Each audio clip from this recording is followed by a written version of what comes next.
World's finest classical pianist, and for over 50 years he has mesmerized his audiences the world over with his dazzling virtuosity. He has pushed his romantic musical freedoms to the limit, but he has kept his private life a mystery. Pianist and New York Times feature writer Glenn Plaskin has just finished what's been called the most controversial biography ever written. It's an unauthorized, probing portrait of Mr. Horowitz as a virtuoso, as a man torn by self-doubt and sexual ambivalence. The book is called Horowitz. Good morning. Hi. What drew you to Vladimir Horowitz? Partly what we just heard, unbelievable piano playing. As you just said, I was a pianist myself, and Horowitz, I often say, is to the 20th century what Liszt and Paganini were said to have been to the 19th century. What I mean by that is that he combines unheard of digital dexterity with a kind of demonic presence that is unmatched in the 20th century. When he came out onto the stage in the 1940s, people were literally breathless, and so it was his reputation as a pianist, first of all. The fact that he didn't want you to write the book, this is an unauthorized biography, did that not produce some qualms for you? Maybe I shouldn't do this. After all, he's, what, 81 years old? He'll be 80 in October. Okay. There's no biography ever been written about him. He obviously doesn't like the idea. As his wife says, we're not like Lenny Bernstein. We don't want to be in People magazine. You know, it was an astonishing fact that there'd never been a book about him. In 1978, when I began, there he was on the cover of Newsweek, 60 Minutes, at the White House with President Carter, on a worldwide television broadcast that was seen in 30 countries. And how could there be no book? I went to the library and I looked, and no book. So what happened was, first, the book was contracted to an American publisher, and I had never written a book, and I had never had anything published. And I remember going into the William Morris Agency and saying, I'm writing Horowitz's biography. And they said, And I said, not only that, but for a minimum advance, please, you should ask $50,000. And they said, oh, if you get $10,000, you'll be lucky, because no one's ever heard of you. But I knew that it would take at least 3 years to do it. So to make a long story short, I did get the advance. And when I began, I called Horowitz on the phone. And he was very friendly and nice to me, and he said, look, I don't want a book written about my life. The reason he didn't want a book was because, as you know, he's had a very difficult life. He's a reclusive, elusive person. I felt that it was actually a blessing in disguise that he didn't cooperate, because if he had done so, we wouldn't have been able to tell the true story about his 3 nervous breakdowns, about his relationship to his daughter, about his marriage, about Toscanini. All right, let's go into all of those things. His nervous breakdowns. What brought on these nervous breakdowns? Well, as you know, nervous breakdowns are never brought on by one thing. But he is a very sensitive person to begin with. And if you put on a sensitive person the demands of a world-class career, that alone might be enough to make you nervous.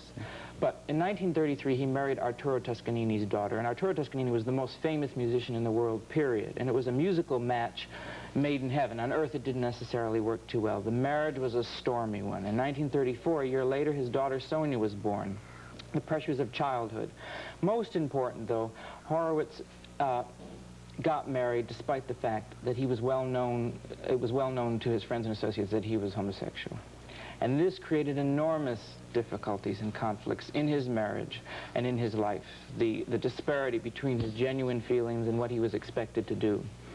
And in 1936, the thing that tricked off his first nervous breakdown was the fact that he was absolutely positive that there was something wrong with his appendix. His mother had died of a neglected appendix in Russia. His brother George had hanged himself. His brother Jacob had died in the revolution. He came from tragic circumstances.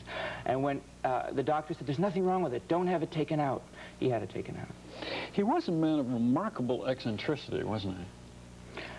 That's partly created by the media and partly by Horowitz. It wasn't until the 1960s what happened was he retired from 36 to 39, and then 52 to 65, 12 years away from the stage, and then 69 to 74. Now that's 22 years together.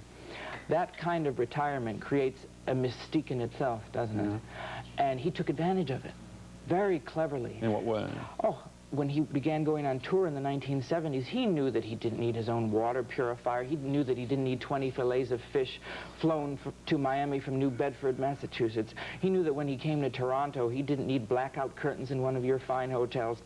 But he brought it all with him and got tremendous attention in the press. He said when he came to Toronto in 1975 that it was as if a ghost was visiting your city. Well, does that mean he really is like Lenny Bernstein, that he wants the kind of attention? He wants people to take note of this remarkable man? Sure. Oh, of course, yes. He loves it. He's just like, he makes fun of himself. He says he's like a little...